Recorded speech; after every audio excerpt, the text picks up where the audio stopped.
संयमता देवावेतनम संते जस धमे सया मनो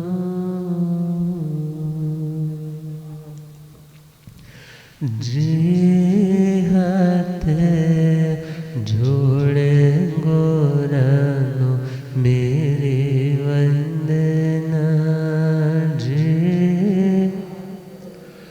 जोड़े गोरानो एक बार वंदना हजार बार वंदना एक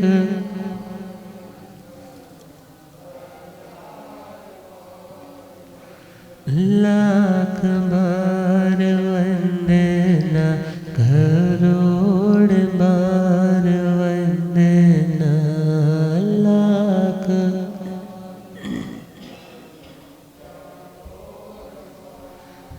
जे हाथ जोड़े गोरानो मेरे वंदना जे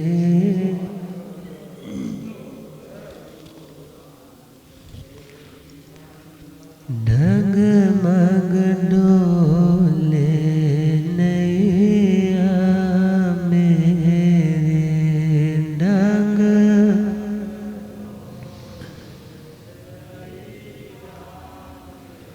मुझको है सतगुरु तेरे मुझको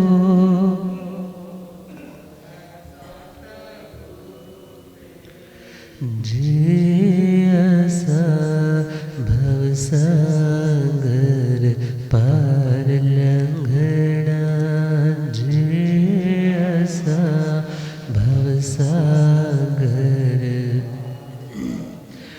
जे हाथ जोड़े गोरानो मेरे वंदना जे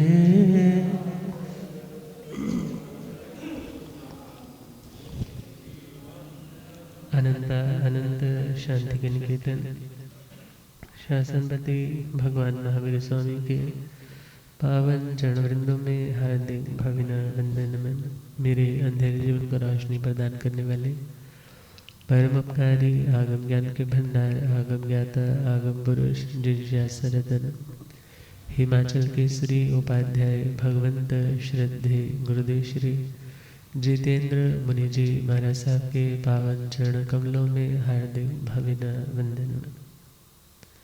आदरणीय सेवा भावी श्री प्रशमित मुनि जी, धर्म सभा में उपस्थित धर्म अनुरागियों, सुशीलवती माताओं एवं बहनों, असीम पुण्यदे से भाग्यदे से आप सबको संतों का समागम और वीतरागवर्णी श्रवण करने का सुअवसर प्राप्त हो रहा है। श्रीमद् उत्तराधैर्य सूत्र नवम अध्याय जो आज संपूर्ण हो जाएगा। नमी पवज्जा जिंदगी की वह सच्चाई जिस सच्चाई को जिस सत्य को नमी महाराज ने स्वीकार कर लिया और वे जान चुके थे कि जब तक मैं मिथ्या भ्रमों में रहूंगा मेरी आत्मा को कभी भी शांति या रिलीफ मिलने वाला नहीं। मगर जब मुझे शांति चाहिए तो मुझे अपने भ्रम को, अपनी उस मिसअंडरस्टैंडिंग को, अपने उस गलत विजन को छोड़ना होगा। तो देखा जाए ये संपूर्ण अध्ययन दृष्टि की विशुद्धता का परम उपकारी अध्ययन है। हमारी विजन कैसे क्लियर हो, हमारी दृष्टि का परिमार्जन कैसे हो, हमारा दुख और दुख का कारण कोई और नहीं, हमारा स्वयं का भ्रम, हमारे स्वयं की आत्मवंचना है। तो हे आत्मा, इस अध्ययन का श्रवण करके हमें जिंदगी में नमी महाराज जैसा बनने का संकल्प करना है। क्योंकि आज स्वधर्मेंद्र महाराज उनके चरणों में क्यों झुके हैं? क्योंकि उन्होंने देखा कि मैंने तो इनका हर तरह से मैंने इनका परीक्षण कर लिया, इनको गिराने का प्रयास कर लिया, मगर ये इनकी श्रद्धा धन्य है। और उनके इन्हीं श्रद्धा की निश्चलता को देख करके वे उनसे बड़े भावों के साथ क्या कहने लगे, इहंसी उत्तमो भन्ते पेचाओ हे से उत्तमो लोगोतमोत्तम ठाण सिद्धि गच्छसि नीरो। इहंसी उत्तमो भन्ते, हे भगवान आप यहाँ भी उत्तम हो। भन्ते शब्द क्यों कहा? भगवान आप बोलते हो ना, करेमी भन्ते समायं सावज्जन। अभी वह भले भगवान बने नहीं है, मगर भगवान बनने का जो रास्ता है उस रास्ते पर उन्होंने कदम रख दिए। और जो व्यक्ति जिस कार्य को करने के लिए निकल पड़ता है, जितने अंशों में उस व्यक्ति ने वह रास्ता तय कर लिया, उस दृष्टि से बोला जाता है कि यह व्यक्ति पहुंच गया। भले दिल्ली पहुंचा नहीं, रास्ते में ही है अभी सामान लेकर के। घर पे आए हुए व्यक्ति ने पूछा, सेठ जी कहाँ गए हैं? वो तो दिल्ली गए। इसी प्रकार अभी वो भगवान उस दृष्टि से चार घाती कर्मों से रहित होकर के उस दशा तक नहीं पहुंचे। अभी तो दीक्षा हुई है, मगर फिर भी वो उस मार्ग पर चल पड़े और जो चला है वो अपनी मंजिल तक पहुंचेगा। इस दृष्टि से वो उन्हें क्या कह रहे हैं? भगवान। भगवान भन्ते एक बहुत ही कोमल संबोधन है, जहाँ श्रद्धा भी दिखाई देती है, यहाँ भीतर का भक्ति भाव भी दिखाई देता है। और स्वधर्मेंद्र महाराज स्वयं पूर्व जन्मों के कितने उत्कृष्ट साधक है। दीक्षा ली थी, 14 पूर्वों का अध्ययन किया था, और मासिकी लास्ट में उन्होंने संथारा संलेखना भी ग्रहण किया। और उनकी स्वयं की श्रद्धा तो बहुत मजबूत है, मगर वो जानते हैं कि अभी तो मैं देवलोकों में हूँ, यहाँ पर मैं अनुमोदना के अलावा कोई नियम पच्चखान नहीं कर सकता। क्योंकि देवता चाहकर के भी सरविरति ग्रहण या देश विरति भी ग्रहण नहीं कर सकते। वे लोग भावों से श्रद्धा रख सकते हैं, किसी का प्रोत्साहन बढ़ाने के लिए सहयोगी हो सकते हैं, मगर उनके जीवन में कोई नियम पच्चखान नहीं आ सकता। भावों को वो निर्मल रखने के लिए स्वाध्याय भी कर सकते हैं। जहाँ देशनाएं, धर्म देशनाएं चल रही है, वहाँ पहुँच करके वो भगवत वाणी व जिन वाणी को श्रवण भी करते हैं, परंतु वो चाह कर के भी उस फॉर्म में रहते हुए संसार का त्याग, 18 पापों का त्याग नहीं कर सकते। और उनके पूर्व जन्मों का इतना श्रुत ज्ञान है, और उसी के साथ साथ इतना उनके पास अनुभव है। उस अनुभव के आधार पर हम बोले कि वे आज एक प्रेडिक्शन कर रहे, एक भविष्यवाणी कर रहे कि हे भन्ते, आप यहाँ भी उत्तम है। उत्तम का मतलब प्रधान, उत्तम का मतलब प्रधान, जो बाकियों से विशिष्ट है, सामान्य नहीं है। आप इस दुनिया में भी प्रधान हो। क्यों? क्योंकि आपने प्रधान गुणों को धारण किया, आपने उत्तम धर्मों को जिंदगी में स्थान दिया है, वह है क्षमा का, वह है विनम्रता का, वह है सरलता का, वह है संतोष का। और जो व्यक्ति इन गुणों को अपना लेता है, जो व्यक्ति उत्तम गुणों को धारण कर लेता है, वह भी उत्तम बन जाता है। और जो व्यक्ति निकृष्ट चीजों को गले लगाएगा, उस व्यक्ति को भी लोग फिर क्या कहने लग जाते हैं, अरे जब यह व्यक्ति उठता बैठता है गलत लोगों के साथ है, तो ये व्यक्ति खुद भी निकम्मा होगा। और जो व्यक्ति अच्छे लोगों के साथ उठता बैठता है, तो लोग क्या भावना भाते हैं कि अब अच्छी जगह जाने लग पड़ा, अब तो ये अच्छा हो जाएगा। और आज सधर्मेंद्र महाराज कह रहे हैं कि हे भगवान, आपका जीवन यहाँ भी उत्तम है, क्योंकि यह जीवन भी आपका क्षय काया के जीवों की रक्षा के लिए। आप प्राणी मात्र के हितैषी है, 84 लाख जीवा योनियों के प्रति क्षमा भाव रखने वाले हैं। अतः दुनिया में किसी के लिए आपका जीवन कष्टकारक नहीं है। शास्त्रों में आता है, जो व्यक्ति अविरति है, जिस व्यक्ति ने किसी पाप स्थान का त्याग नहीं किया, ऐसा व्यक्ति प्रमादी, ऐसा व्यक्ति जलते हुए अंगारे की तरह, कोयले की तरह है, कहीं भी गिरा दो वहां आग ही लगाएगा। इसी प्रकार जो व्यक्ति अप्रमादी है, जिस व्यक्ति की जिंदगी में ऐसा कोई प्रमाद नहीं है, पापों का सेवन नहीं है, ऐसा व्यक्ति जहां भी जाएगा वहां पर आनंद शांति समाधि देने वाला बनेगा।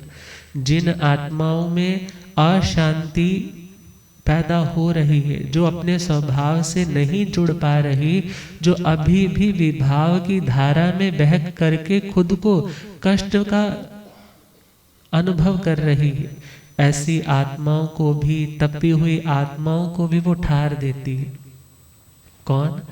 जो साधना प्रधान जीवन जीने वाली आत्माएं। अतः आपका यह जीवन भी उत्तम है, क्योंकि आप जिंदगी भर अनशन, ओनोदरी, भिक्षाचरी, रस परित्याग, काय कलेश, प्रतिसल्लीनता, प्रायश्चित, विनय, वैयावृत्ति, स्वाध्याय, ध्यान, व्युत्सर्ग करने वाले बनोगे। आपकी जिंदगी का एक एक क्षण आपका अनमोल होगा, और आपका बोलना भी कल्याणकारी होगा, और चुप रहना भी कल्याणकारी होगा। आपका चलना भी कल्याणकारी होगा, और आपका बैठना भी कल्याणकारी होगा। आपका आहार लेना भी कल्याणकारी होगा, और आहार का त्याग करना भी कल्याणकारी होगा, क्योंकि आपकी दृष्टि अब देह दृष्टि नहीं बल्कि विदेह दृष्टि हो चुकी है।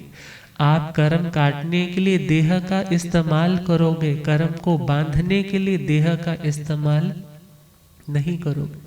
अतः आपका यह जीवन भी उत्तम है।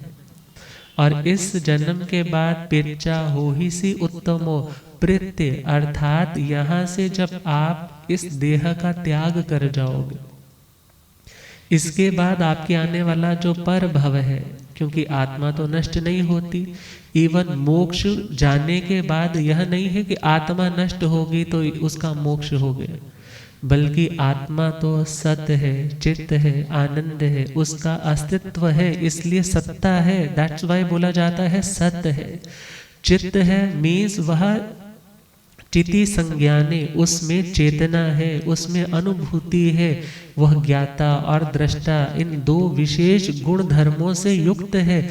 मोक्ष में जाने के बाद भी उसके ये गुण लुप्त नहीं होते, और वह आनंद स्वरूप है, उसके भीतर कोई किसी प्रकार का दुख नहीं। तभी तो क्या कहा जाता था, किसे नल राग नहीं, किसे नल द्वेष नहीं, किसे नल राग नहीं, किसे नल द्वेष नहीं, आत्मानंद नो कोई विकलेश नहीं, आत्मानंद नो कोई विकलेश। और वहां जाकर के कोई दुख नहीं, अव्याबाद सुख है, कोई बाधा नहीं, किसी प्रकार का रोग नहीं, शोक नहीं, आधि नहीं, व्याधि नहीं, काया नहीं, माया नहीं, सब तरह के बंधनों से मुक्त मात्र आत्म भावों में स्थित वह आत्म प्रदेश वहां पर स्थिर हो जाते हैं लोकाग्र में जाकर। और कहा कि लोग उत्तम उत्तमम ठाण, इस लोक में जो प्रधान सबसे ऊपर का स्थान है, सबसे अपर लेवल है, उस उत्तम स्थान को आप प्राप्त करोगे। मानो एक ज्योतिषी की तरह उनको भविष्यवाणियां दे रहे हैं कि आपका यह जीवन भी बहुत बढ़िया होगा। आफ्टर इस देह का त्याग करने के बाद भी आप ऐसे प्लेटफॉर्म पर पहुंचोगे जहां कोई कष्ट नहीं होगा और दुनिया का वह सर्वश्रेष्ठ स्थान होगा। सिद्धि गच्छसि नीरव, आप उस सिद्धि को मोक्ष को प्राप्त कर जाओगे कर्म रज से रहित होकर के, नीरज होकर के। अर्थात कर्मों की मैल जब आत्मा से आप तप स्वाध्याय आदि करके अलग कर दोगे तो आपकी आत्मा नीरज हुई मोक्ष को प्राप्त कर जाएगी। अर्थात आपका यह जन्म भी उत्तम है और आपका अगला जन्म भी उत्तम है। घटना याद आती है, कथानकों की बात है, शास्त्र की बात नहीं, कथाकारों की बात है। भगवान श्रवण महावीर स्वामी समव शरण में विराजमान है। स्फटिक सिंहासन लगा है, 3 छत्र है, चंवर ढुलाए जा रहे हैं, देव दुंदुमियां बज रही है और भगवान की अमृत अमोघ जिन वाणी का वर्षण हो रहा है। और उनके श्री चरणों में राजा श्रेणिक बैठे हैं, अभय कुमार मंत्री बैठे हैं और काल सौक्रिक कसाई भी बैठा है और भी बहुत सी जनता जनार्दन वहां धर्म श्रवण करने के लिए आया है। एकाएक एक व्यक्ति जिसके देह में कोहड़ जैसा, कुष्ठ रोग जैसा हुआ है मानो, और उस देह से उन जख्मों से मवाद से बह रही, वो आता है, आकर के भगवान के चरणों में मस्तक झुकाता है और उस मवाद से भगवान के चरणों पर लेप लगाने लग जाता है। भगवान को छींक आती है और वह कहता है आप मर जाओ। क्या बोला? आप मर जाओ। इतने में राजा श्रेणी को छींक आ जाती है। राजा श्रेणी को कहते हैं तुम जीते रहो। कैसे रहो? तुम जीते रहो। अभय कुमार मंत्री को भी कई बार होता है ना, एक को छींक आती है, कईयों को साथ साथ बोलते हैं आपको हो क्या गया। और ऐसा कोइंसिडेंस कि अभय कुमार मंत्री जो राजा श्रेणी के बेटे भी है, उनको भी छींक आई और उनको कहने लगे आप जियो चाहे मरो। और काल सौक्रिक कसाई को छींक आई तो कहने लगे ना जियो ना मरो। इतना जब कहा, अपने लिए तो सभी ने सह लिया, मगर जो भगवान के लिए बोला ना मर जाओ, बहुत गुस्सा आया। हमारे भगवान, हमारे श्रद्धा की केंद्र, हमारे तिन्नाणंग तारयाणंग, उनके प्रति इस व्यक्ति ने, जिसकी क्या औकात है, और भगवान के चरणों में ये अपनी गंदगी लगा रहा है। भगवान कुछ नहीं कह रहे, हमें तो बहुत गुस्सा आ रहा है। और गुस्से के मारे उठ कर के जैसे ही पकड़ने के लिए आगे भागे, और वह तो देवता था, वह आकाश मार्ग में उड़ता हुआ चला गया। जैसे ही वो गया, पूछा भगवान से, भंते वह कौन था जो इतना गलत स्वभाव वाला, जिस व्यक्ति को पता ही नहीं कि कहाँ पर क्या करना उचित है क्या अनुचित है, वह व्यक्ति था कौन? कहने लगे वह कोई सामान्य नहीं था, वह तो देवता था। प्रभु मगर वो देवता था तो वो आपके पैरों में वो अपना मवाद क्यों लगा रहा था? बोले वो मवाद नहीं लगा रहा था, वो 52 गोशीर्ष चंदन से पांवों पर लेप लगा रहा था। बोले प्रभु हमें तो क्या दिखाई दिया कि वो अपनी मवाद जो पीक निकल रही है वो उसको आपके पैरों पर लगा रहा है, हमारे से देखा नहीं जा रहा था। मगर जैसे ही देखा वहां तो सुगंधित वातावरण हो रहा है, बहुत लटे की लटे आ रही। फिर पूछने लगे भंते उन्होंने आपके लिए ऐसा क्यों बोला कि आप मर जाओ, हमें तो बहुत गुस्सा आया। कहने लगे उनका कहना निरर्थक नहीं था, उनके पीछे उनकी बहुत उत्तम भावना थी। पूछने लगे उसके पीछे कौन सी उत्तम भावना थी। कहने लगे उनके कहने का मतलब था आप मर जाओ मीन्स अब आपके मोक्ष जाने का वक्त आ गया है। आप जब प्राणों को त्यागोगे तो आज तो 4 कर्मों से मुक्त हो, उस समय 8 कर्मों से मुक्त हो जाओगे, इसलिए आपका मर जाना श्रेष्ठ है। राजा श्रेणी को ऐसा क्यों कहा तुम जीते रहो। बोले राजा श्रेणी ने धर्म स्वीकार करने से पहले ऐसे निकाचित कर्म बांध रखे हैं कि उसका जब देहांत होगा, वह जब प्राणों को त्यागेगा तो उसका जन्म नरकों में होगा। भले आने वाले समय में वह भी तीर्थंकर बनेगा, मगर अभी का जन्म उसका कौन सा है, नरक।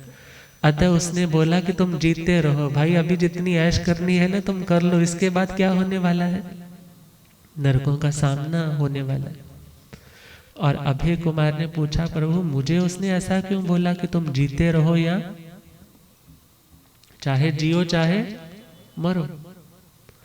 कई बार गुस्से में घर में बोल देते हैं ना, अब तुम तो मेरी सुनते नहीं हो, चाहे जियो चाहे मरो, तुमको जो करना है सो करो। मगर खैर उस लैंग्वेज के पीछे कितना बड़ा मीनिंग छिपा हुआ था, भगवान तो उसे डिकोड कर रहे हैं।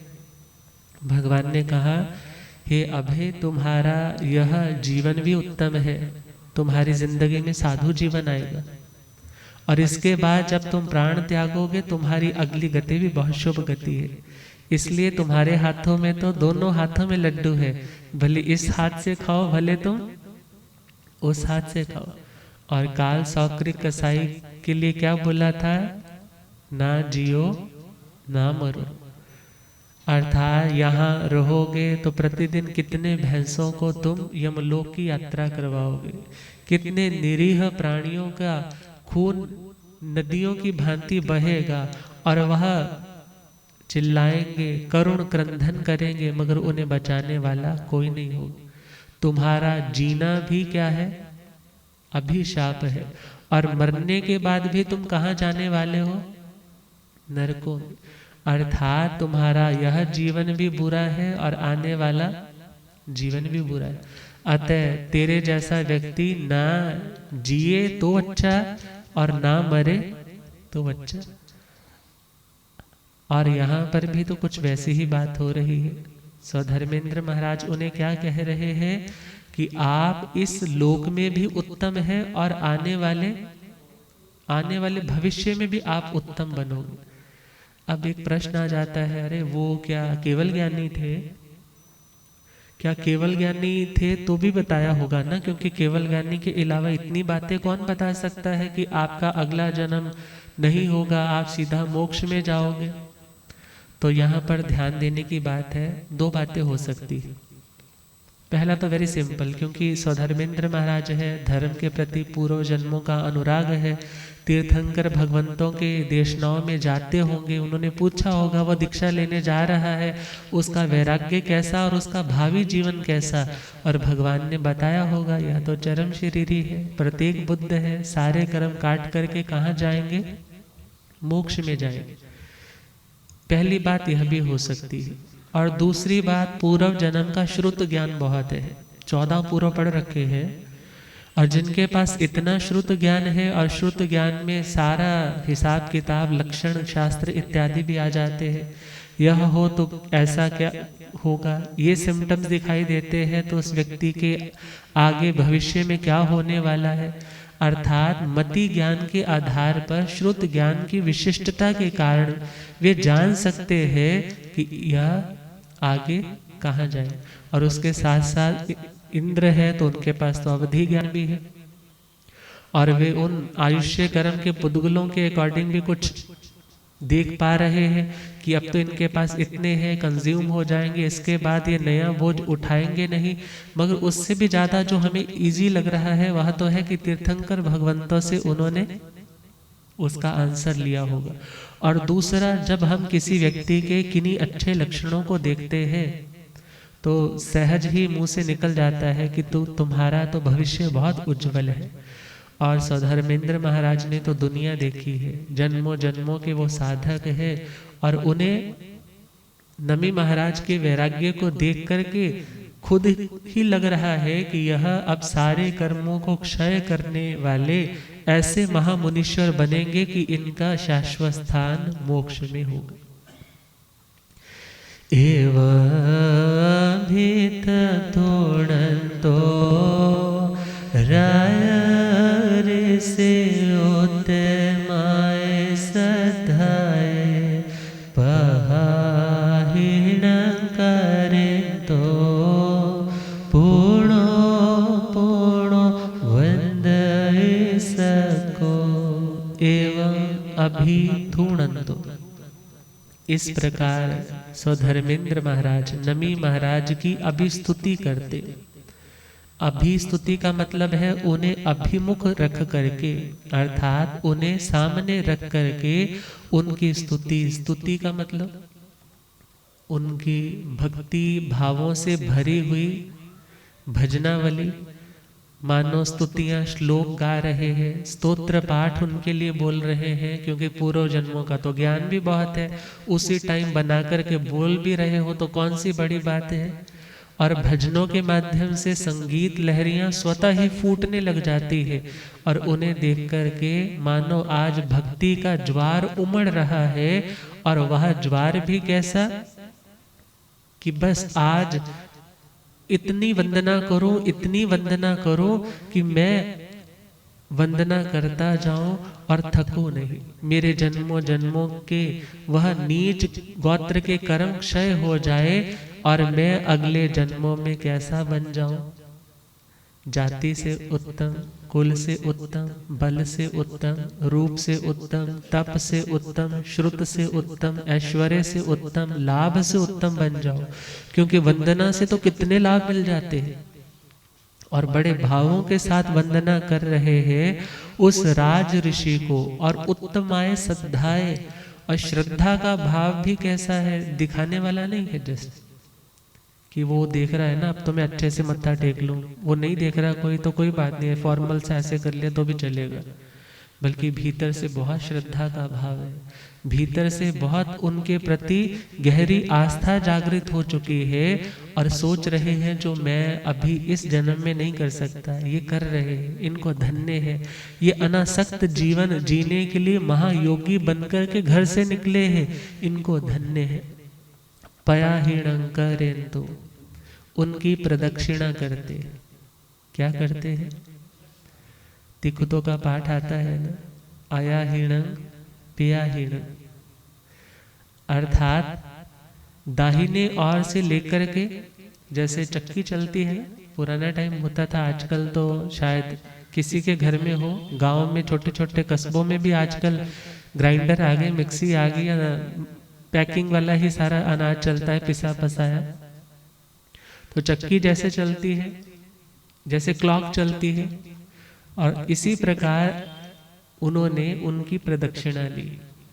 इसका अर्थ है या तो वह बैठे होंगे या वो खड़े ही होंगे, तो उनका राउंड लेकर के, क्यों कि आप वास्तव में तीर्थ रूप हो, आप चलते फिरते तीर्थ रूप हो। सम्यक ज्ञान, सम्यक दर्शन, सम्यक चारित्र, सम्यक तप आपके भीतर है, आप वंदनीय है। और आपको वंदना करने का मेरा क्या लक्ष्य है कि मेरे जन्मों जन्मों के कर्म कट जाए। अरे मैं दुनिया के साथ तो इतने संबंध बनाता हूँ, मगर अब मुझे क्या करना है, दुनिया के साथ जो लपेटे डाल रखे हैं ना, ये मेरा वो मेरा, ये मेरा वो मेरा, वहां से खोल करके अब किन के साथ जुड़ना है, आपके साथ। और पुराना टाइम था तो घूम करके ही प्रदक्षिणा लेकर वंदना करते थे, मंदिरों में आजकल भी चलती है, मगर पुराना टाइम था, संत लोग तो बगीचों में, उद्यानों में रुकते, और वहाँ पर तो मोस्ट ऑफ वो थड़ा सा बना होता था, एलिवेटेड सा, उसके ऊपर बैठे हैं तो राउंड उसका चक्कर लगाना बड़ा आसान होता था। मगर समय के साथ साथ वहाँ तो परंपरा चलेगी, और क्या चल पड़ी, हाथ घुमाने की। और मानो वही भावना है कि मैं 3 बार आपकी प्रदक्षिणा ले रहा हूँ, कि तीनों कालों के, अर्थात भूत है, वर्तमान है, भविष्य है, मेरा यदि कोई भी अपराध है, भविष्य में मैं भटक भी जाऊं तो हे प्रभु आप मुझे संभालना, भूतकाल में जो कोई अपराध किया है प्रभु मुझे क्षमा करना, वर्तमान में मेरा मार्गदर्शन करना। ऐसे उत्कृष्ट भाव लेकर के प्रदक्षिणा की जाती, और वे उनकी प्रदक्षिणा करते हैं और पुणो पुणो वंदई सबको बार बार झुकते हैं, बार बार प्रणाम करते हैं। जिनके साथ बहुत प्यार होता है, अटैचमेंट होती है, बेटियां ही ले लो, जब आपके घर में बेटियां आती हैं और बेटी अभी नई नई शादी हुई है, घर पे आई है, आप दरवाजे तक क्या दूर तक आते हैं छोड़ने के लिए, और बेटी एक बार गले लगाती है माँ उसको, फिर थोड़ा सा रोती है, फिर उसको गले दूसरे साइड पे लगाती है, फिर हल्का सा रोती है, फिर उसको अच्छे से उसको ग्रिप बना करके उसको बड़ा पलोसती है कि मेरी बेटी हमेशा खुश रहना, किसी बात की चिंता ना करना, कुछ हो मेरे को बताना, मैं सदा तेरे साथ बैठी। अर्थात वो गाड़ी में बैठ भी गई है, फिर उसको कुछ ना कुछ याद आ जाता है, फिर बाहर आती है, फिर माँ को लिपट करके रोने लग जाती है कि माँ मेरा वहाँ पर कौन है, मैं तो नई नहीं हूँ, सारा कुछ तो छोड़ दिया मैंने यहीं पर, मगर फिर माँ उसको प्यार देती। अर्थात जब कोई अपना कोई चहेता व्यक्ति आपको मिलता है या मिलकर के दूर जाने लगता है, आप कितनी बार उसको मिलते हो। इसी प्रकार देखो आज नमी महाराज के प्रति इतनी श्रद्धा आई है, एक बार वंदना कर ली है, अरे एक बार वंदना के साथ साथ प्रदक्षिणा भी ले ली है, मगर दिल कहता है बार बार करता जाऊं, बार बार करता जाऊं, कि पता नहीं मुझे इतना आनंद, इतना सुकून मिल रहा है इनको वंदना करने से, कि वह इंद्र के सिंहासन पर बैठ कर के भी उपलब्ध नहीं होता। तो वंदियुण पाए चक कुशलखण मुनिवरस अगासेणु पयो ललिया चवल कुंडल तिरिणी।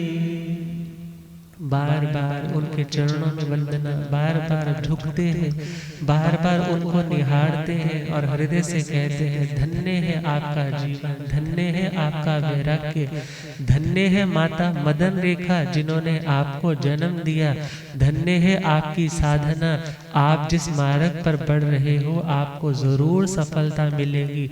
और बड़े भावों से वंदना के साथ शुभ कामनाएं भी दे रहे, और क्या गुनगुना रहे, धन्य धन्य नमिराज को, धन्य धन्य नमिराज को, कहे इंद्र महाराज जी, धन्य धन्य नमिराज को, कहे इंद्र महाराज। वंदन शत शत बार हो, करो सिद्ध सब काज जी, वंदन शत शत बार हो, करो सिद्ध सब। धन्य धन्य नमिराज को, धन्य धन्य नमिराज को, कहे इंद्र महाराज जी, धन्य धन्य नमिराज को।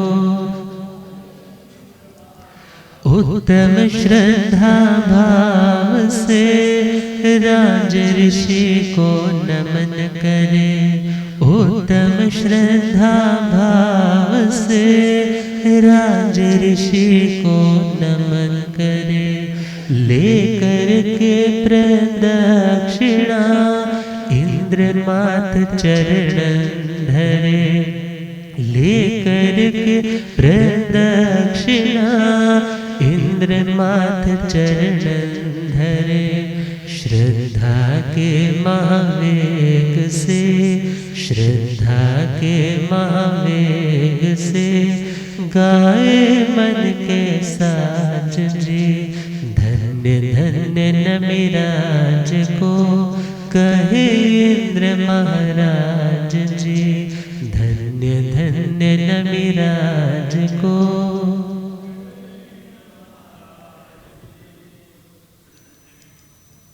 परीक्षा समाप्त हो गई, जो करना था वो हो गया। अब बैठे थोड़े ही रहना है। अब सौधर्मेंद्र है, इंद्र के कई सारे कर्तव्य हैं जो उन्हें कंप्लीट करने हैं। अब उन्हें बार बार वंदना करते हैं तो वंदियुण पाए, उनके पैरों में वंदना कर रहे हैं। और इस गाथा में बताया है कि उनके पैरों पर कैसे शुभ लक्षण थे। चक्र अंकुश लक्षणे मुनिवरस, उस मुनि श्रेष्ठ के, वर का मतलब होता है श्रेष्ठ। जैसे बोलते हैं ना उपाध्याय प्रवर, जो उपाध्यायों में भी प्रवर प्रकृष्ट रूप से श्रेष्ठ है और ज्यादा विशिष्ट है। और ऐसे मुनिवर, मुनि तो बहुत सारे होंगे मगर जो मुनियों में भी श्रेष्ठ है, ऐसे नमी महाराज के पैरों पर वो वंदना करते हैं। और पैर कैसे है? जिस पर चक्र और अंकुश के शुभ लक्षण है। चक्र का और अंकुश का शुभ लक्षण है।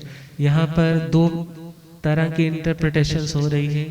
पहला यह है कि सौधर्मेंद्र महाराज तो खड़े थे और नमी महाराज किसी स्थान पर बैठ चुके हैं, तभी तो उनके पैर उनको दिखाई दिए कि उस पर क्या बना हुआ है, चक्र का चिन्ह और अंकुश का चिन्ह। और दूसरा यह भी अर्थ हो सकता है, अरे वो तो अवधि ज्ञानी है, यदि पैर नीचे भी हो तो उनको तो दिख ही रहा है। इवन वो तो पूरा स्कैन कर लेंगे कि आपके अंदर क्या क्या चीजें चल रही है। अर्थात उनके पैरों पर शुभ लक्षण, और ये शुभ लक्षण बताते हैं उनकी पुण्य प्रकृति को, उनकी समृद्धि को, कि उनकी जिंदगी में किसी प्रकार की कमी ना घर पे थी और ना अब आने वाली। कई सारे महापुरुष होते हैं जिनके हाथों पर पैरों पर शुभ चिन्ह चिन्हित होते हैं। पूज्य आचार्य भगवान श्री आत्माराम जी महाराज, पूज्य आचार्य भगवान श्री आनंद ऋषि जी महाराज जब पधारे थे तो कईयों ने उनके पैरों की वो फोटो ले रखी होती थी। कईयों के घरों में अभी भी लगी हुई है। उनके पैरों में अलग अलग ध्वजा का चिन्ह और चिन्ह। ये उस व्यक्ति के पुण्य को बताते हैं कि वह कितना यशस्वी, कैसा प्रतापी संत है या कोई व्यक्ति है। और जब उनके चरणों में वंदन किया, जो उत्तम चिन्हों से चिन्हित है, और उन्हें वंदना करके बड़े भावों से आत्मा को बहुत तृप्ति है कि आज मैंने जिनकी परीक्षा ली वो सफल है। और मैं भी यही कामना करता हूँ कि जिस मार्ग पर यह चल रहे हैं, मेरी जिंदगी में भी वह महामार्ग शीघ्र अतिशीघ्र आए। आगाज सेणु पैयो ललिया चवल कुंडल तिरेड़ी। और वो इंद्र महाराज जो झूम झूम करके वंदना भी कर रहे थे, कानों में उनके कुंडल डले हुए हैं और सिर के ऊपर मुकुट भी है। यहाँ पर शब्द दिया है तिरेड़ी। और वो मुकुट, और एक सामान्य मुकुट रहता है जिसके 3 शिखर होते हैं, और यह जो तिरेड़ी है, किरीट है, ये ऐसा मुकुट है जहां पर 84 शिखर होते। कितने शिखर? 84। जैसे होता है ना कंगूरे से ऐसे ऐसे ऐसे करके बने होंगे, सेंटर वाले तो 3 ही होंगे। या इस तरह की शेप है कि वहां पर 84 ऐसे किनारियां बनती। और ऐसे उत्तम मुकुट को धारण करने वाले और उनके कानों में पहने हुए ललिय चवल कुंडल तिरेड़ी। ललित का मतलब है सुंदर, चवल का मतलब है चंचल। कानों में उनके वो कुंडल हिल रहे हैं और उनका मुकुट जो सिर पर शोभा प्राप्त कर रहा है, अब वंदना कर रहे हैं और जाने की तैयारी कर रहे हैं। आगाज सेणु पैयो, आकाश की श्रेणी में वो ऊपर की ओर उठे, वंदना करके वो गए और वो गए। और मानो उन्होंने तो वंदना कर दी, मगर वंदना के बाद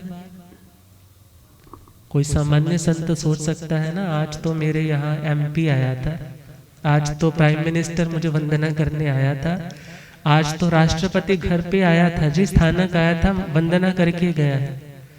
और यदि सामान्य व्यक्ति होगा वह सोच सकता है मैं कितना बड़ा हो गया, मैं कितना बड़ा हो गया, मेरे को देखो कितने बड़े बड़े लोग आकर के सल्यूट कर रहे हैं। हो सकता है उस व्यक्ति को अभिमान आ जाए। मगर जो व्यक्ति सच्चे अर्थों में साधना करने वाला है, यदि कोई उसे सम्मान देता भी है तो वह क्या सोचता है, मैं जिस मार्ग पर चल रहा हूँ ये उस मार्ग पर चलने के कारण मेरा सम्मान है, अदरवाइज मुझे पूछने वाला कोई नहीं। अर्थात अभी तो मैं चलो ठीक ठाक मन से चल रहा हूँ, मेरे को इतना सम्मान मिल रहा है, अर्थ इससे क्या निकलता है, मुझे और ज्यादा श्रद्धा से और ज्यादा भावों से इस मार्ग पर चलना है। किसी सामान्य व्यक्ति ने वंदना नहीं की, किसी सामान्य व्यक्ति ने आपकी स्तुतियां नहीं गाई, बल्कि वह कौन था, खुद इंद्र था और अपना सारा परिचय देकर के गया और उन्होंने मुझे वंदना की। अब मुझे अपनी साधना में और ज्यादा अप्रमत्त सावधान होना है।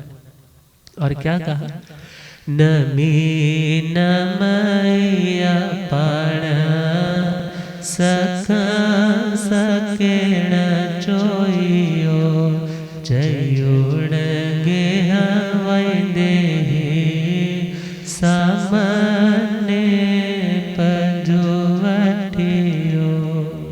नमी नमई अपाण, नमी महाराज ने उनके द्वारा, स्वधर्मेंद्र महाराज के द्वारा आदर सम्मान मिलने के बाद खुद को पहले से भी और ज्यादा नमा लिया। नमा लिया मतलब और ज्यादा विनम्र हो गए। ये नहीं कि कोई सम्मान कर रहा है और अकड़ बढ़ जाए, बल्कि क्या सोचे, मेरे इस गुण के कारण मुझे इतना बड़ा सम्मान मिला, इट मीन्स मुझे अपने गुण को और बढ़ाना है। ये सम्मान किसका है, मेरे गुण का। अतः नमी महाराज ने पहले तो श्रद्धा से चल ही रहे थे, मगर अब अपने मन के भावों का झुकाव पूरी तरह से अपनी साधना की ओर मोड़ दिया कि अब मेरा जो इंक्लिनेशन है, मेरा जो झुकाव है, मेरा जो फ्लेयर है, मेरा जो इंटरेस्ट है, जस्ट मेरी आत्मा की ओर हो। सखं सकेण चोइयो, शक्रेंद्र महाराज के द्वारा उन्हें साधना में बढ़ने के लिए खूब प्रेरणा मिली, क्योंकि यह सम्मान भी तो प्रेरणा देता है। गुरुदेव पधारे। ओ रब मेरा सतगुरु बन के आया मैनू,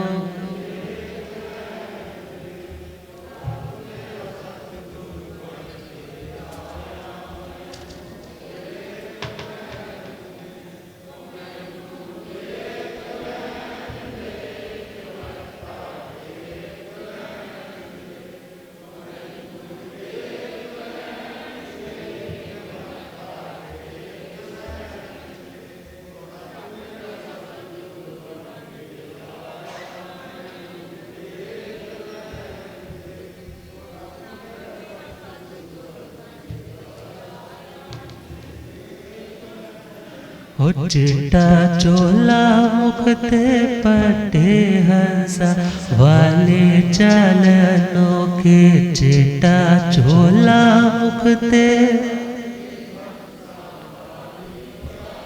होते झुकदा संसार मैनू वेख लैण दे, होते झुकदा संसार मैनू।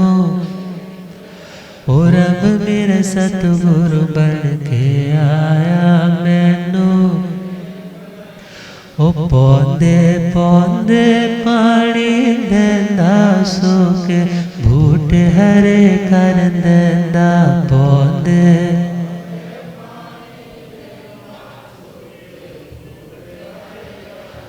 ओ केड़ा माले बन के आया मैनू वेख लैण दे, ओ केड़ा माले बन के आया मैनू। ओ रब मेरा सतगुरु बन के आया मैनू, ओ रब मेरा सतगुरु बन के आया मैनू।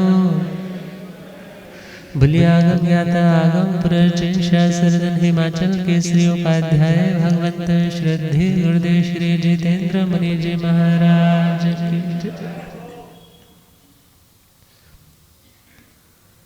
शकरेंद्र महाराज ने जो उन्हें सम्मान दिया, वो सम्मान भी एक तरह से उन्हें मोक्ष मार्ग में और उत्साह के साथ बढ़ने की प्रेरणा देने वाला बना।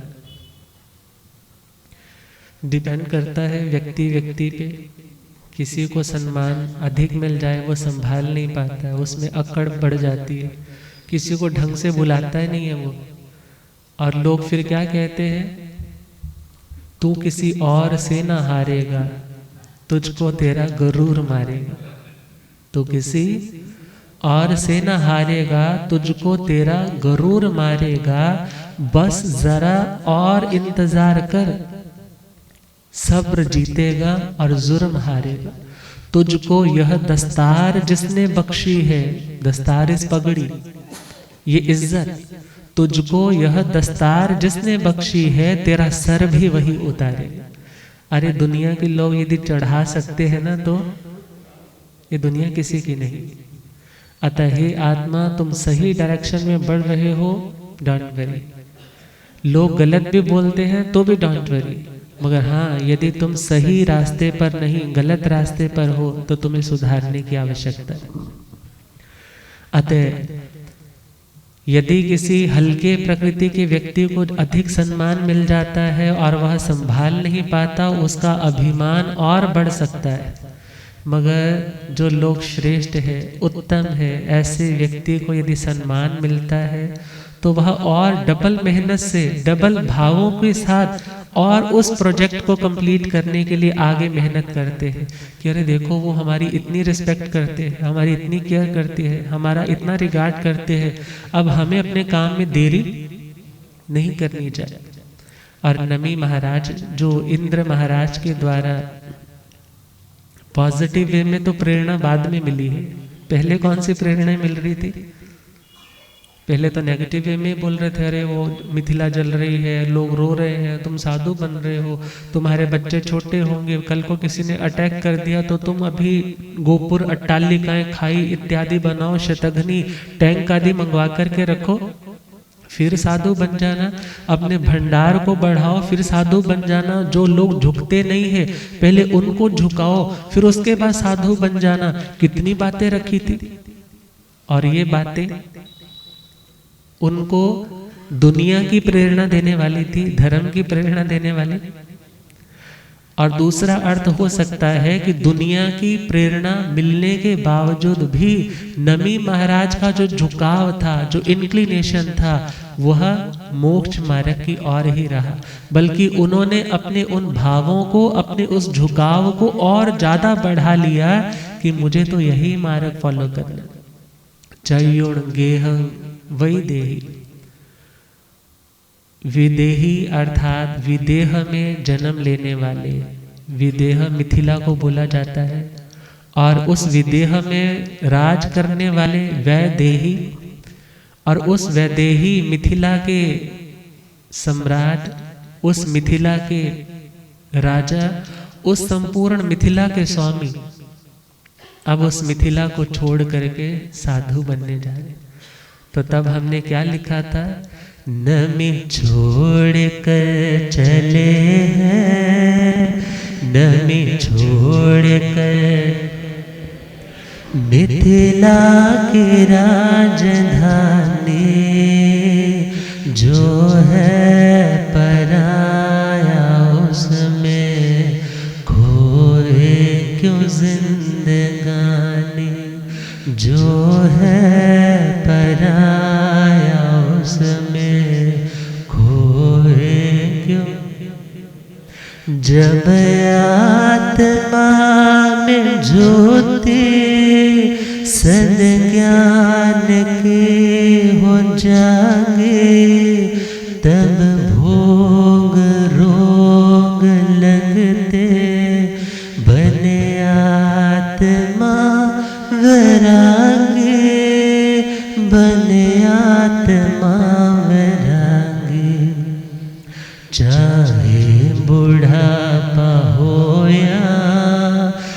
चढ़ती हुई जवानी, जो है पराया उसमें खोए क्यों जिंदगानी, जो है पराया उसमें। नमी छोड़ कर चले हैं मिथिला की राजधानी, जो है पराया उसमें खोए क्यों जिंदगानी, जो है पराया उसमें खोए क्यों। और वो जान चुके हैं कि जो चीज पराई है वो मेरी 7 जन्मों में भी अपनी होने वाली। भले कसमें खाते रहो, ना ये चांद होगा ना तारे रहेंगे, मगर हम हमेशा। अरे शादियां होती तो वो ऐसे गांठे लगाते हैं जैसे पता नहीं सारी उम्र भर ऐसे ही साथ चलेगा। 7 जन्मों में भी पंडित जी ने 7 फेरे दिलाए हैं ना, 7 जन्मों में ऐसे चलेंगे। मगर याद रखना, पता नहीं कितने पार्टनर्स बदल चुके हैं, कितने देह बदल चुके हैं, कितने कॉस्ट्यूम चेंज हो चुके हैं, मगर कपड़े चेंज होने से आत्मा तो चेंज। कोई कपड़े बदल करके आकर के बोले जी मैं तो, मेरा नाम अब ये है, ठीक है नाम ये है, मगर आत्मा तो नहीं बदली। और याद रखना, जो लोग जोड़ करके रखे हैं, यदि तो वो मोक्ष के साथी बने हैं तो बहुत अच्छा है, और यदि दुनिया के साथी बनाए हैं तो वो आपका पक्का साथी नहीं। और नमी महाराज जानते थे कि बाद में तो रोना ही पड़ता है। व्यक्ति क्या कहता है, भूल हुई भूले से मगर। भूल कैसे हो गई? भूल हुई भूले से मगर हम तेरी तमन्ना कर बैठे। दिल रोता है अब रह कर, क्या करना था क्या कर बैठे। अर्थात जहाँ आसक्ति होगी वहाँ रोना पड़ेगा ही पड़ेगा। और जहाँ पता है जो है ही पराया, उसको तो एक दिन छोड़ना ही। और जिसे इस सत्य का भान हो गया कि रिलेशंस आर नेवर रियल, दुनिया का कोई भी संयोग शाश्वत नहीं है, अतः हे आत्मा अब तू उसकी खोज कर जो तेरा अपना है, जो कभी तुझे छोड़ करके। और नमी महाराज ने जब भी विचार किया कि देहों के साथ संयोग, शरीर के साथ संयोग भी अनंत बार हुआ, अनंत बार इन आत्माओं के साथ भी अलग अलग रिलेशंस बने, मगर ये कोई भी संबंध रिलेशन, पक्का रिलेशन, सबको छोड़ करके तिलांजलि देख करके आज निकल पड़े।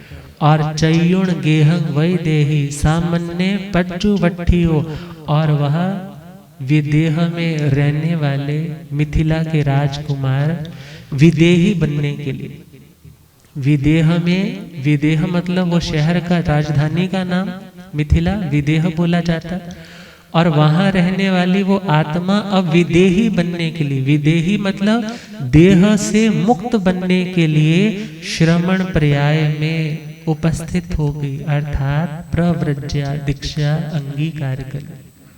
अब लास्ट गाथा, एवं करेन्ति संबुद्धा पंडिया पवियखणा विनीयटन्ति भोगेषु जहाँ से नमीराय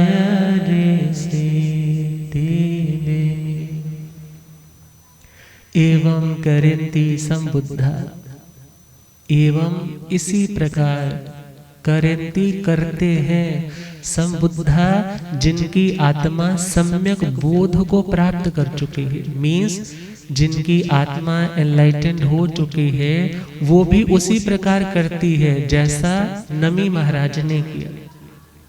और वे लोग कैसे होते हैं? पंडिया पवियखणा, वे लोग पंडित होते हैं जो नमी महाराज को फॉलो करते हैं। वो कौन होते हैं? वो लोग नहीं महाराज हम तो जैन हैं, इसका मतलब हम फॉलो ना करें। पंडित का मतलब वो कास्ट वाला पंडित नहीं है।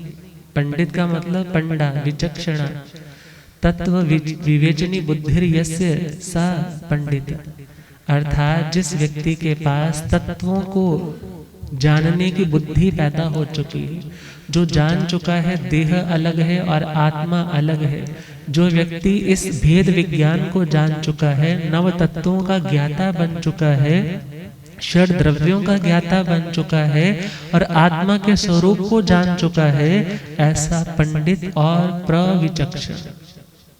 प्रविचक्षण बहुत ज्यादा इंटेलिजेंट, वेरी निम्बल माइंडेड है, बहुत शार्प माइंड है, हर तत्व को बड़ा अच्छे से ग्रास्प करके समझ करके सेल्फ रिलेट करके देखता है कि मेरा इसमें क्या है। सपोज ये माइक है, अब मुझे पता है माइक अलग है और मैं, ये फट्टा आगे पड़ा है, टेबल पड़ा है, अब मुझे पता है टेबल अलग है और मैं, ये बुक पड़ी है, मुझे पता है बुक अलग है और मैं, क्योंकि जो चीज अलग होती है वो साथ जुड़ करके सदा नहीं रहती। मुझे बोलना है, that's why I am sitting है, मैं बोल रहा हूँ यहाँ पर, मगर बोलने के बाद मैं यहाँ से उठ जाऊं। अब और आगे बढ़े, जहां बदलाव आता है मीन्स वो चीज पक्की, जहां पर वो जुड़ाव कभी ना कभी टूट जाता है, इसका मतलब वो जुड़ाव भी पक्का। इसी प्रकार हम देखें, यह देह, इस देह में रहने वाली आत्मा, अब यदि बोला जा रहा है तो बोलने वाली कौन है? बोलने वाली तो आत्मा है, मगर वो आत्मा भी अपने भावों को प्रकट कर कब कर सकती है? जब देह के साथ है, अदरवाइज आत्मा भी बोलने वाली। अब हमें विचार करना है, ये देह और आत्मा, देह और आत्मा का कॉन्ट्रैक्ट क्यों है? इनको जोड़ने वाला कौन है? बोले जी कर्म। आत्मा कर्म क्यों करता है? कहे जी वो राग और द्वेष के कारण करता है। किसके कारण? राग या द्वेष के कारण करता है। और राग का मतलब अटैचमेंट और द्वेष का मतलब नफरत।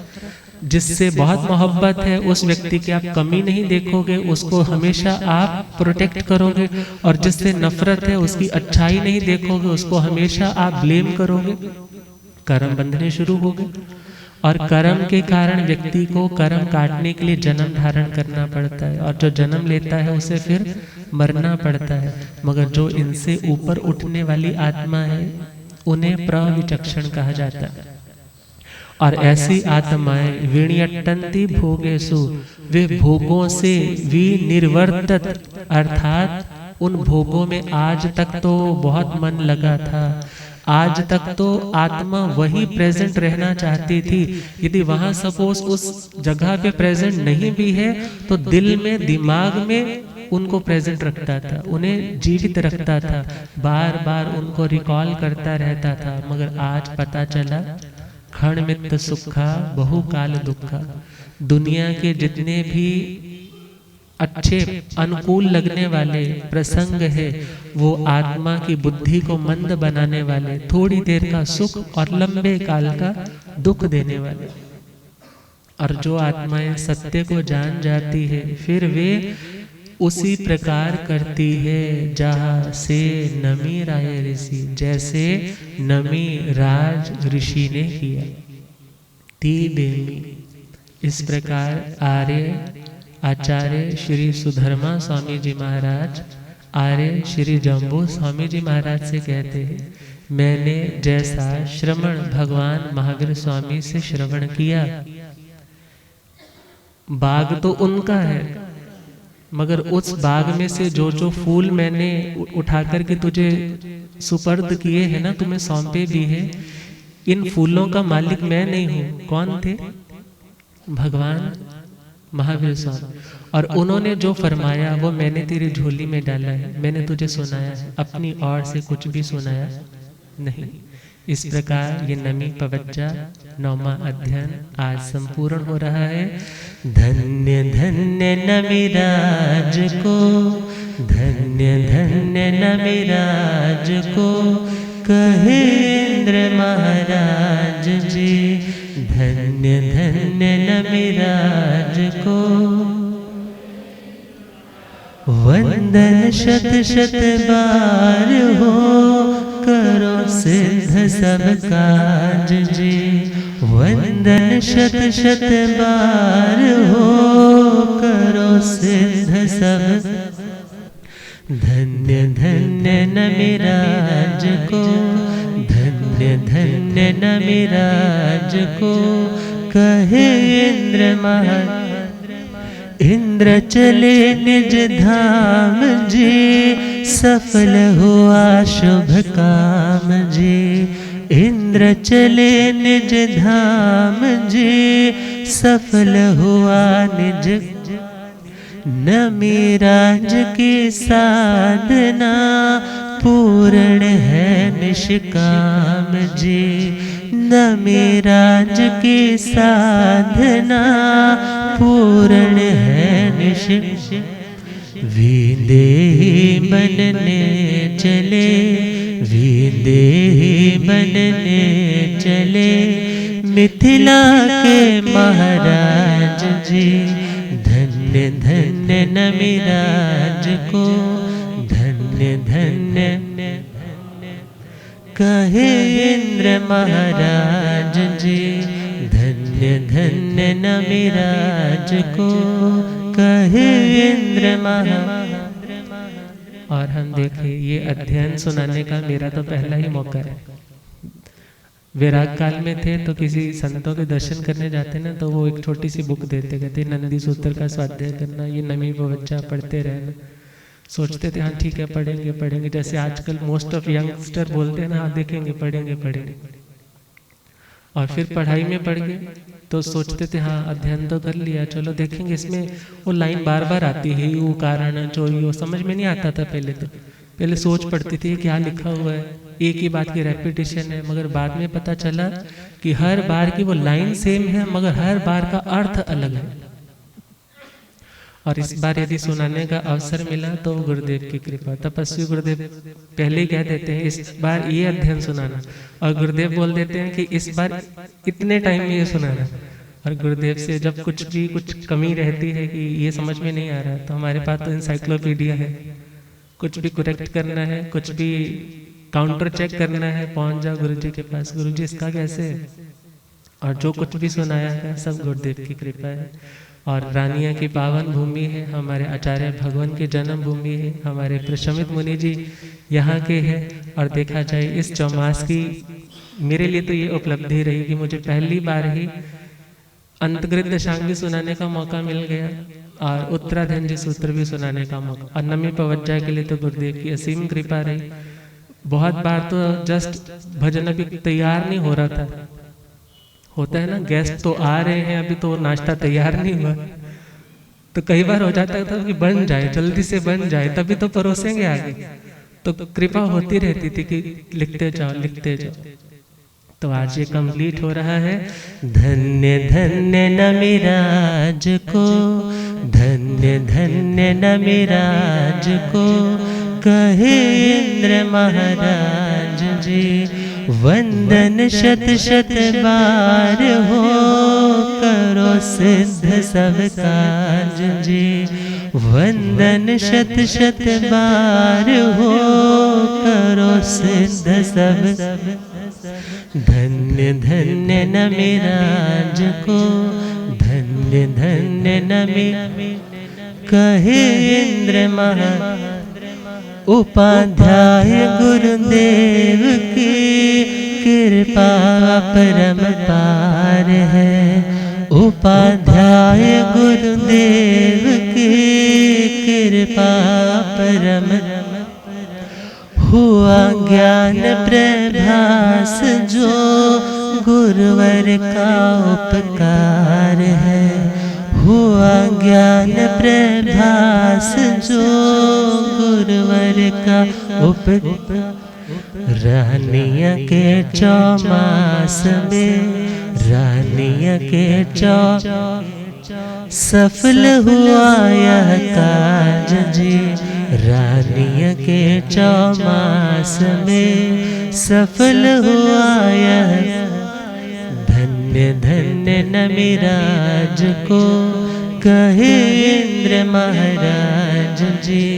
धन्य धन्य नमिराज को। वंदन लख लख बार हो, करे जोड़ प्रणाम जी।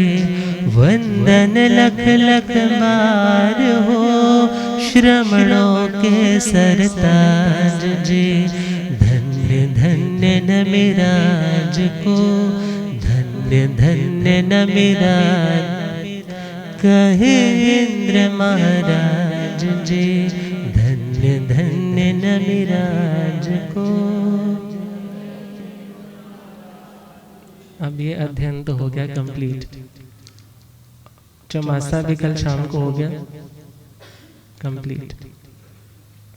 और जब चतुर्मास कंप्लीट हो जाता है, मगर भावना लोगों की अभी भी इनकम्प्लीट रहती है। वो कहते नहीं महाराज जी अभी तो थोड़ा और रुकना चाहिए, अभी तो थोड़ा सा इंटरेस्ट बनने लगा था, अभी तो थोड़ी मूर्छा टूटने लगी थी।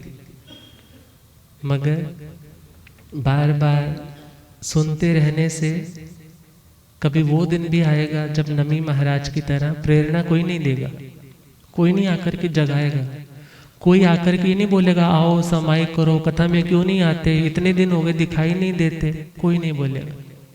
मगर ये आज सुना है ना, सुनते रहोगे सुनते रहोगे सुनते रहोगे, समय आएगा छोटा सा कोई निमित्त बन जाएगा, अपने आप आत्मा वैरागी हो जाएगा। और गुरुओं का आना तो सभी को अच्छा लगता है, मगर जाना अच्छा, मगर ये जाना अच्छा इसलिए भी है क्योंकि जैसा लाभ आपको मिला वैसा लाभ औरों को भी मिल पाएगा। और कहा जाता है पानी एक जगह पर यदि स्टेबल हो जाए तो उसमें स्मेल पड़ने लग जाती है, और पानी यदि बहता रहे तो फ्रेश रहता है, एवर फ्रेश, हमेशा फ्रेशनेस आती रहती है उसमें। इसी प्रकार जब साधु साध्वियाँ चलते रहते हैं, विहार करते रहते हैं, तो ना तो किसी के प्रति राग ज़्यादा बढ़ता है क्योंकि अभी वीतरागी तो है नहीं, अभी पूर्णतया तो किसी के पास भी वो वीतरागता नहीं है, तो कहीं ना कहीं अपनापन आ जाता है। वो अपनापन ज़्यादा ना हो जाए, एक्सेस में ना चला जाए। इसलिए क्या बोला जाता है, अब बहुत हो गया, 4 महीने का टाइम बहुत होता है, अब विहार करो।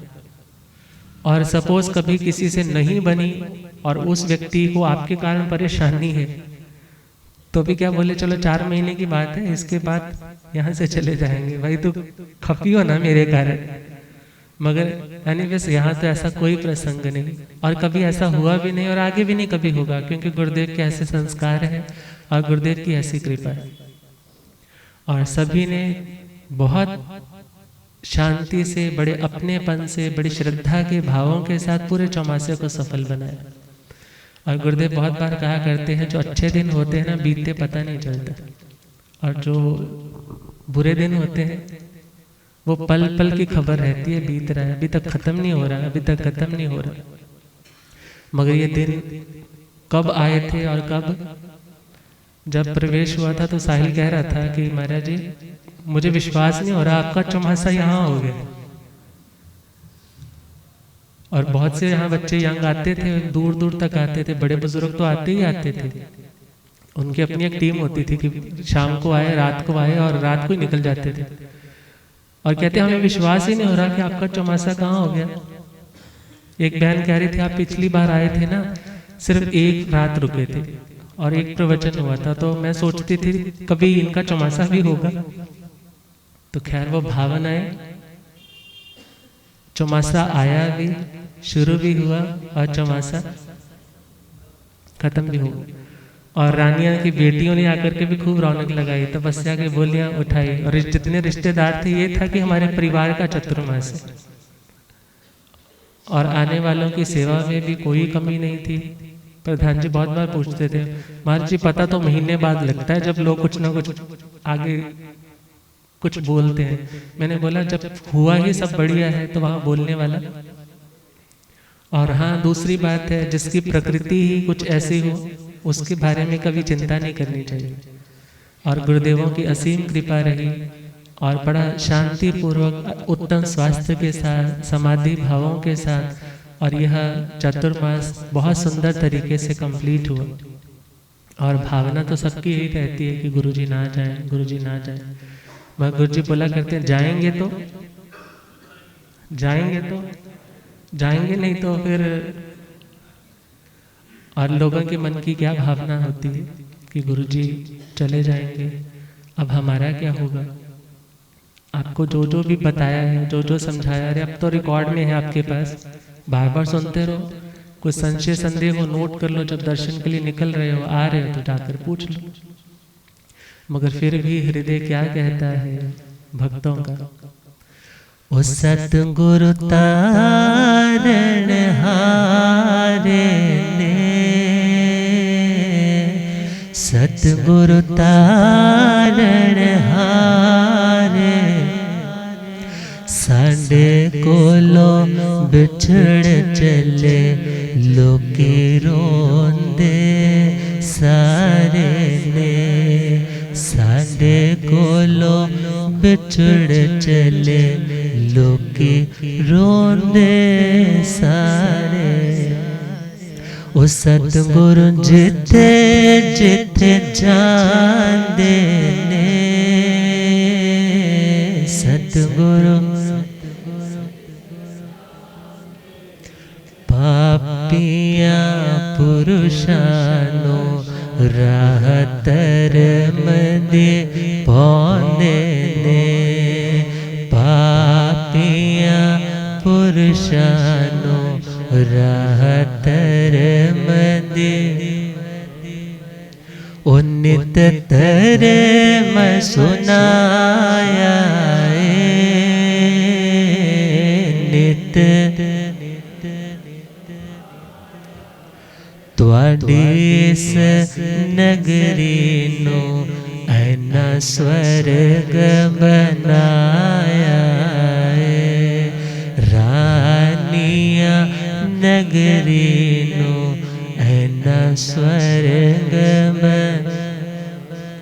और लोग बार बार पूछते हैं गुरुजी फिर कब आओगे, ओ गुरुजी फिर कद आओगे,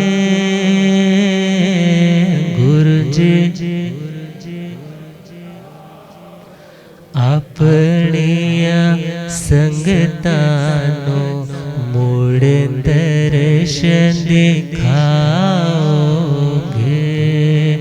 अपनिया संगतानो फिर दर्शन दे, ओ साडे भुल नो भुला के ते, साडे भुल नो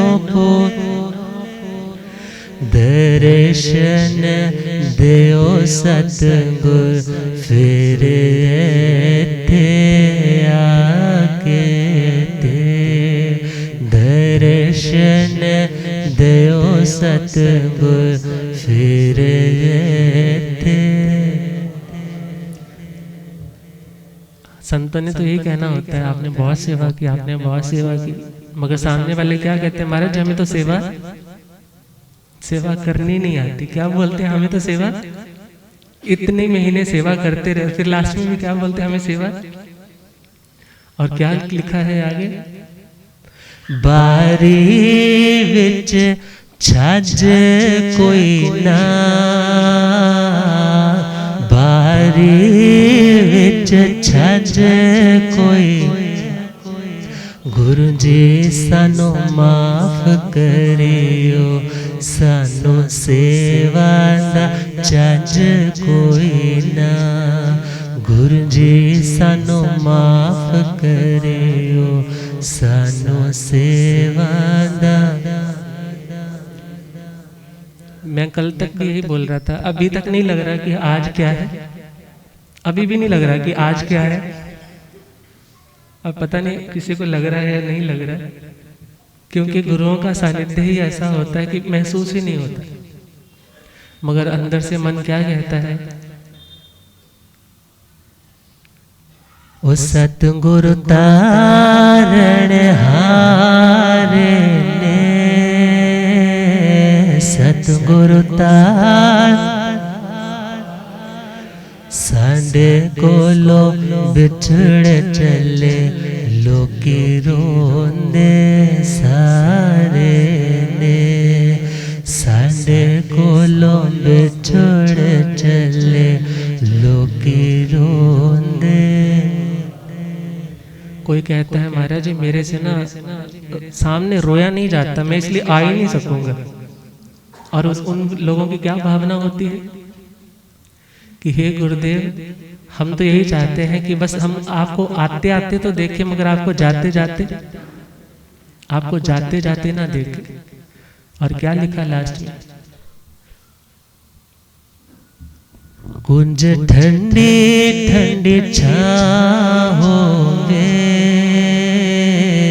कुंज ठंडी ठंडी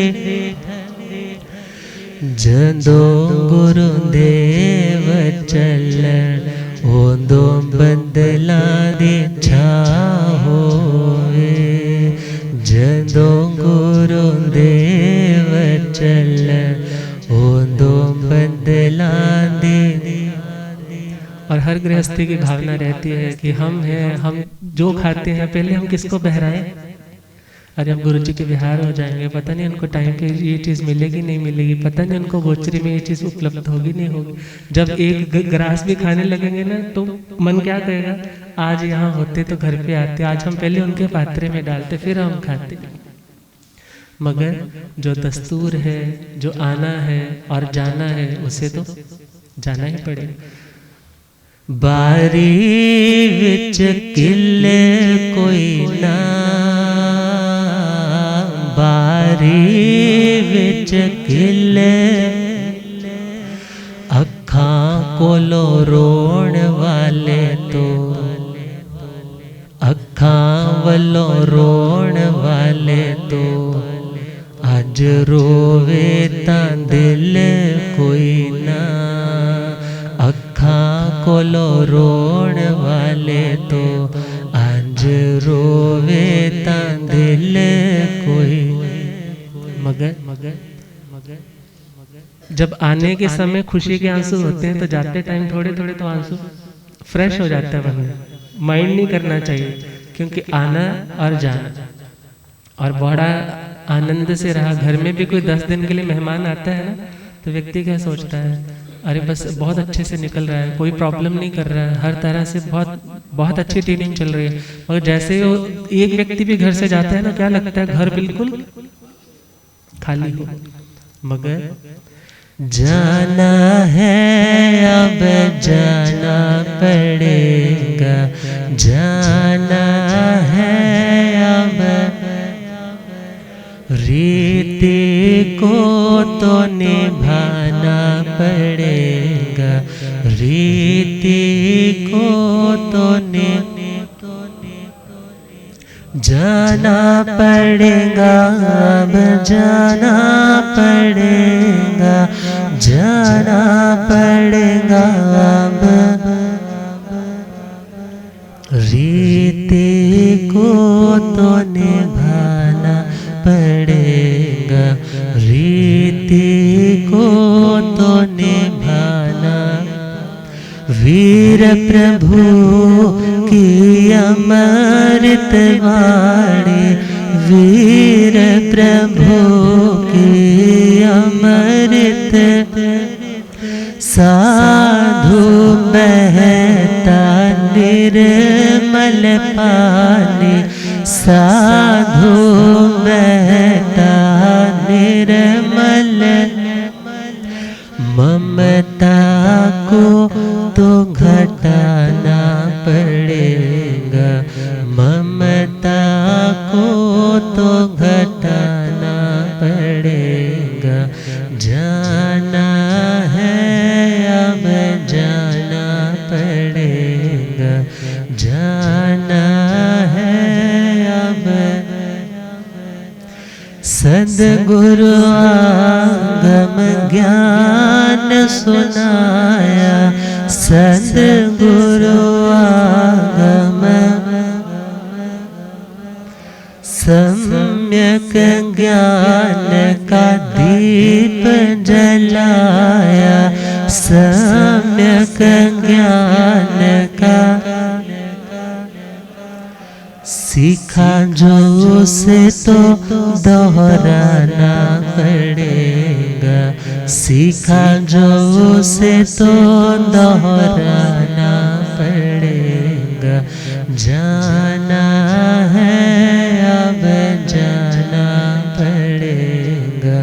जाना है अब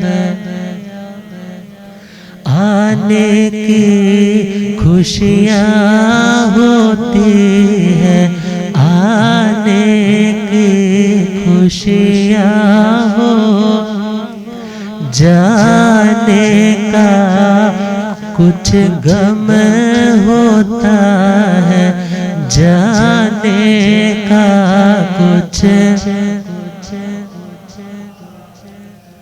क्यों? क्योंकि कईयों की रूटीन बनी हुई ना, अरे 8 बज गए महाराज जी, 8:15 बजे बैठ जाएंगे गुट वहाँ पे कथा में।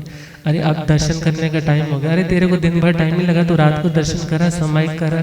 अभी आजकल तो संवर भी चल रहे थे, वो एक रूटीन पैटर्न बन जाती है। मगर आने की खुशी है, जाने का गम है, मगर अब चारा भी क्या है? दिल को तो समझाना पड़ेगा, दिल को तो समझाना पड़ेगा, जाना है अब जाना पड़ेगा, जाना है अब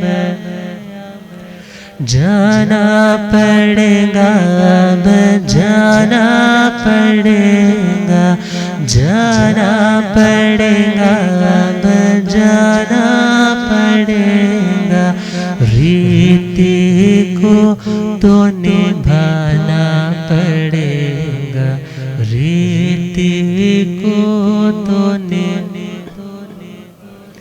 रानिया पुण्यवती नगरी है, रानिया पुण्यवती नगरी है, सेवा भक्ति की गगरी है, सेवा भक्ति की गगरी। और दाना पानी हुआ तो वापस लौट के आना पड़ेगा, वापस लौट के, मगर फिलहाल तो जाना है अब जाना पड़ेगा, जाना है अब रीति को तो निभाना पड़ेगा, रीति को तो जाना पड़ेगा, अब जाना पड़ेगा, जाना पड़ेगा, अब जाना।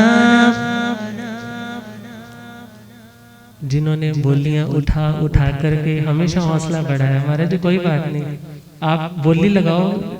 पहले तो 8 की चल रही थी, फिर देश वाली बहन कहने लगी महाराज जी अब तो ना थोड़ा रेट हल्का कर दो, अब तेले तेले बोल दो, तेले देखना बहुत सारे हो जाए। और देखा 60 से ऊपर अठाइयाँ भी होगी, मैं कहा 60 के करीब तेले भी हो चुके हो, और पौषधे खूब हो गई। और जिन्होंने भी लाभ लिया, जिन्होंने कुछ ना कुछ किया, भले सेवा में आए, भले गोचरी पे गए, भले व्यवहारों में साथ रहे, भले हमारी ऑनलाइन की व्यवस्था को संभालने के लिए जिम्मेदारियां संभाली, जिन्होंने भी सेवा में कुछ ना कुछ योगदान रखा, भले बाहर ट्रैफिक वालों को रोका कि भाई अभी कथा चल रही है, डिस्टर्ब मत करना, ऑनलाइन चल रहा होगा, जिन्होंने भी सेवा में अपना योगदान दिया। एक एक रंग जब कागज पे उतरता है ना, तभी पेंटिंग बनती है, तभी उसकी खूबसूरती बढ़ती है। और सभी का सहयोग रहा और गुरुदेव की ऐसी कृपा रही, पूर्णतया सफल चतुर्मास। और हमारे प्रशमित मुनि जी के वीर माता पिता रविंद्र जी भाई और उनकी धर्मपत्नी जी, बहुत वीर हृदय है कि अपने बच्चे को इस मार्ग पर भेजा है, और बड़ी शांतिपूर्वक गंभीरतापूर्वक सेवा के माध्यम से, स्वाध्याय के माध्यम से जीवन को सार्थक कर रहे हैं। और हम सबका जीवन सार्थक हो, सफल हो, गुरुओं की कृपा बनी रहे। तो इस प्रवास के दौरान किसी को कहने में, सुनने में, बोलने में या घूम घुमा करके भी कई बार कुछ पहुंच जाता है, भले नहीं भी कहा हो, तो किसी को कुछ भी ऐसा हृदय को लगा हो, अरे उसके साथ ज़्यादा किया, मेरे साथ नहीं किया। संतों का सबके साथ उत्तम है, सबके साथ अच्छा है। फिर भी किसी का हृदय हमारे कारण किसी भी तरह से व्यथित हुआ हो तो हृदय से, मन वचन काया से दोनों हाथ जोड़ करके सभी से क्षमा याचना इन्हीं शुभ भावों के साथ ओम।